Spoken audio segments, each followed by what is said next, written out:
Hi there, it's a Jodi Stewart from iHeartRadio, and I am thrilled today because we get to talk with a member of one of my favorite bands. I am a big fan. It is the vocalist, keyboard player, and frontman of Styx, Lawrence Gowan. Hey, Lawrence. Hello there, Jody. How are you today? I am good, and yourself? Sweet as hell. That is so good. I'm really looking forward to talking with you because Styx, they're a friend of the friends of the radio station. Yeah. We've talked with JY and Tommy many times. Oh, yeah. We've had Chuck here at the radio station before when his book came out and was published. So we spoke with him. So today we get to know a little bit more about you and find out about this upcoming Styx show, Pompano Beach Amphitheater, coming up February 22nd. Yes. Well, we're looking forward to the 22nd in Pompano. We just finished, as I mentioned to you, Jody, we've just finished our 2-week residency in Las Vegas, where we played the entire Pieces of Eight album, beginning to end. Oh, how was that? Absolutely tremendous. That happens to be that's my favorite album of Styx from the 70s. That's just, Grand Illusion, you can't fault it in any way. It's a perfect It's album. my favorite. My favorite. We did that one Mhm. last year, and that one you can't fault. But it's kind of like I see Pieces of Eight as like the biggest challenger to that from that era. It's kind of, it'll sound like a lofty comparison, but one's kind of the band's Sergeant Pepper, and the other one's kind of the band's Abbey Road. Is the way I see it, anyway. And Yeah. to make a lofty comparison, as I say, but that's the way I see it. I think No, that makes sense to me. there's a great balance to the album of Pieces of Eight, and really interesting subject matter and the Vegas audience just ate it up. So we're looking forward to seeing everyone there in Pompano. We'll probably include a few songs from that record for sure. Well, obviously Renegade and Blue Collar Man will be Sure. there. So will the Pompano Beach show basically be the greatest hits? Yeah. Are we going to do the hits? Yeah, we're going to do the hits. Why not? There's so many of them. And that's a JY may have used this on your show last time. He says to me one night, well, when I was about in year 5 of the band, I decided to extract myself from the daily discussion of what we're playing tonight, because I thought this is pointless for us to even get into any debate over it because, and then as I said, because I remember JY goes, because there's an embarrassment of riches when it comes to great Styx songs to play. Isn't that true? Correct. So I basically look at the set list before we go on stage and see what's on the menu that night, and I'm kind of like, looks like the specials are going to be really good today. You know what I always say about a Styx show is that I feel like I'm going to say, just compare you to, let's just throw out the Rolling Stones or something, because when you go to see the Stones, right, their catalog is so huge. Oh, yeah. There's no way they're going to be able to do every song that every person wants to hear. And it's similar with Styx, because you guys have so many great songs. And when I go to a Styx show, I'm always crossing my fingers. I hope they do this one. I hope they do this one. Yeah. It's funny because, that's a good comparison. A Rolling Stones concert, they could do 2 or 3 other completely different set lists just from what they left off. And that happens quite often with us is, what we left out could comprise another complete show right there. And, but look, we try to give the broadest strokes, so to speak, with to the audience. Obviously every show is going to have Come Sail Away. It's going to have Too Much Time in My Hands, Grand Illusion. It's going to have, well, usually we do Crystal Ball, but it could alternate with Man in the Wilderness. See, that's another thing. The album tracks, especially for some of the younger people that are coming to the show, so some of them were born in the classic rock era, and yet they've embraced it just as fervently as people that grew up with it. They quite often have their favorite song is an album cut that wasn't even, so they're dying to hear, like I mentioned, Man in the Wilderness, or a single that wasn't really all that. Oh, you know what? We opened the show the other night, those shows in Vegas, with Great White Hope, which to me is one of my favorite Styx songs, and it kills that song. Followed by I'm Okay. Those are 2 amazing tunes to be able to have just in the of that songs of that caliber, just sitting there waiting to be played any time. So we've got a good number of those, I'll quote JY again, an embarrassment of riches, but people will certainly hear what they want to hear. Fooling Yourself, for example, that's in every show.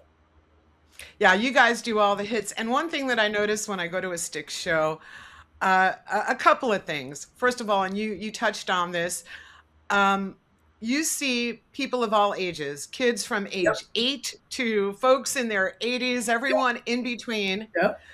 I think the music just transcends time. It really is the music that we grew up on.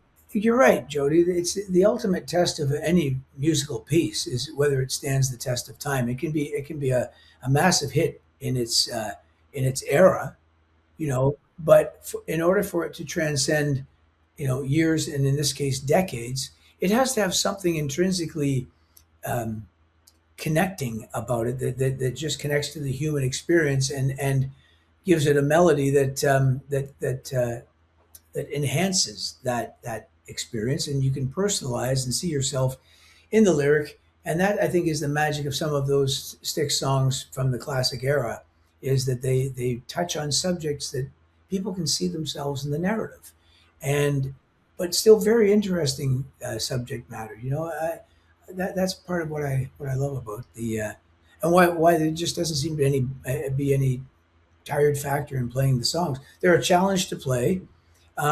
We're an extremely tight band, to use that Yes, term. you are. And we take it seriously, especially in light of the fact that people are showing up, as you just said, to see a piece of their lives reflected. And this is probably every song is a piece of their uh, their life experience on Earth is being reflected here, whether they're 20 years old or they're 70 years old. It's they've connected to it in a very meaningful way. So it's hard to use the word responsibility when you're talking about a rock band, but when it comes to the music, we do feel and take that very seriously. So let me ask you, how does this feel for you? Because, along that same line, folks in the audience, they know every word to all the hits. And let's just take Come Sail Away when the entire audience is singing along. Yeah. You're the front man. What is that like for you when you look out onto the crowd and you see everyone singing every word to every song, to most of the songs? Well, you see, first of all, it's great because if I happen to mess up the lyrics, they can take over. Okay. It doesn't happen very often, but anyway, you can get distracted. Funny enough, sometimes the audience is so leaning into it so hard that they can actually drown you out. I mean, that happens quite often. I'll see people, they'll post a clip from it because they want the front of the song, and it'll start off all nice. I'm at my piano right now. You see, da, da, da. Ah, He's there. Da, da. I don't think you can. No, you can't. love it. Hang We, on. we got the There top you of go. it. There we go.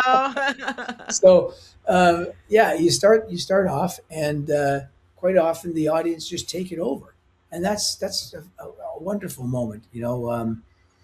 It's the same with Renegade. They take over the song, and you really have to kind of ride their massive, uh, you know, uh, inflections that they're putting into the song, and it's a joyous moment.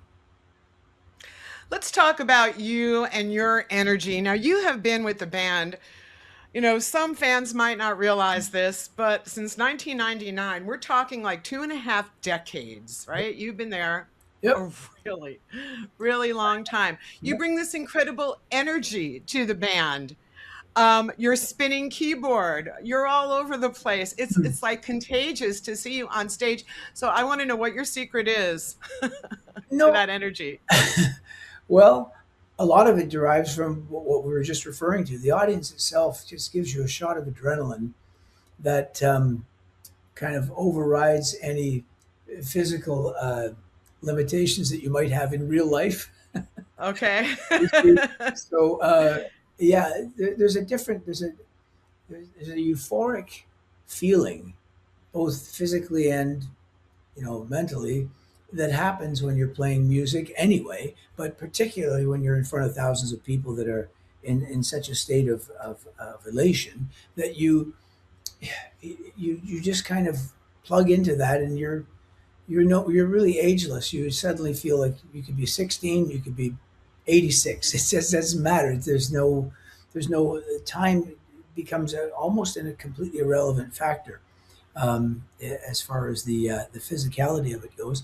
And when I met with the guys, 20, I'm going into year 28 now with the band, Wow. Yeah, and that's a really long time. I think a lot of people don't realize that. yeah, that's okay. Well, look, the band's been around for 54 years, right? Yes. Four, yeah. So relatively, it's only half the life of the band at this point, right? Yeah, something like that. Not even quite. And so, when I joined, they knew I was kind of an excitable performer, right? And but the band's always had a high energy, even when I've seen little clips of when they had John Serlewski and Dennis DeYoung and John Panazzo in the band, you could see there was a kinetic energy that connected the whole band that really has been there from the start. And then, of course, Tommy Shaw is like he's an ageless wonder. So when you're on, I guess there's another reason. When you're on a stage with a guy like that, you just you feed off each other's energy, and that really is what lifts it up. And when I joined the band, they definitely wanted the spinning keyboard, so I was continuing with it prior to that, and so that does help a lot for me too. You could tell the chemistry on stage with all of you, there's so many great voices, right? Because we Oh have yeah, you, and we have JY, and we have Tommy. yeah, I yeah. mean, just so It's much talent on one stage. there's the vocal strength of the band, and now we have Willie Vankovich, and we have my brother Terry in the band as well. So Yes. the vocal strength of the band, and I'm not discounting Todd either. He's quite a singer. His solo. Oh, and a phenomenal drummer. Let's just touch on Well, that for one second. One of the best of the best. one of the best in the world, no question. Yeah, he's definitely the best in Styx. I can tell you that. Um, we all suck on drums. Y'all look up to him, right? He's a phenomenon. Quite honestly, he's a phenomenon. There's no one else quite like him, and yet he's so um, he's so appreciative and knowledgeable about other great drummers in the world, and he can teach you so much about what each individual drummer who he feels is worthy of his respect, what they bring to it. And so he's a culmination of all those things, plus his own phenomenal talent and devotion to the instrument. So that alone is a show. I mean, I've had people come to the show and go, "Okay, next time I come, I'm just going to watch Todd," and that's a perfectly that's worth every penny just to see what he can do uh, in the show.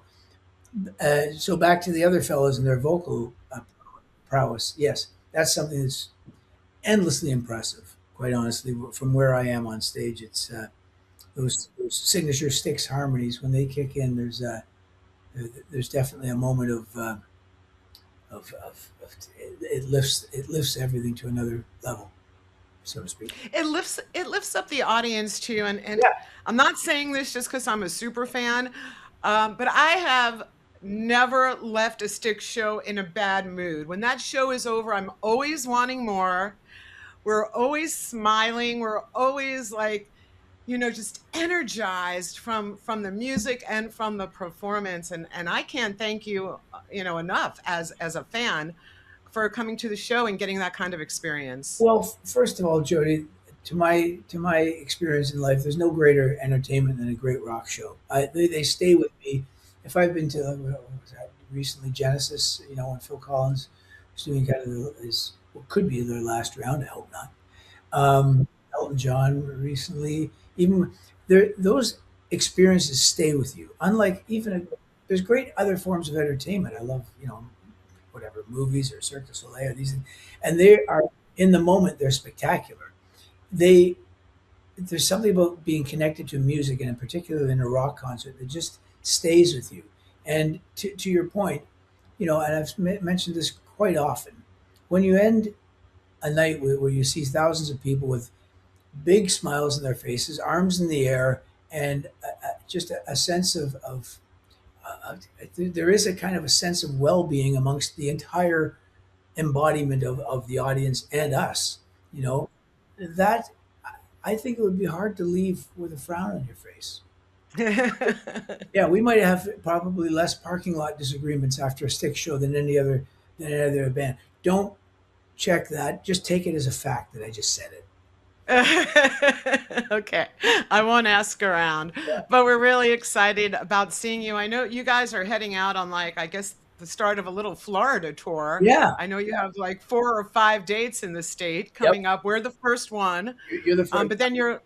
I'm you're gonna at get to Disney after that, right? I have the Bible right here. We actually Okay. we start off first. We're going to Augusta, Georgia. Then we go to Savannah, Right. then Savannah, Georgia. That's just the kind of see. I'm in Toronto, so I need to acclimate toward the better weather as I go down south. Yeah. So we do It's those for beautiful here. oh, It's I beautiful know. here. It's gonna. I can't wait. And so yeah, Pompano Beach is on the 22nd, right? February Yes. 22. Then we do Orlando on the 24th, and Estero on the 25th, and then Clearwater, and then St. Augustine on the 27th, 28th. So yes, we're Florida bound. Good, and we look forward to seeing you again. The local show here, Pompano Beach Amphitheater, February 22nd. Tickets are available. You could find out more about the band, more about tickets, and all the stops at styxworld.com. And Lawrence, we really look forward to seeing you. Thanks so much for stopping in today. We can't wait to see you. Thank you, Jodi. A pleasure to speak with you again, and we'll see you in Pompano.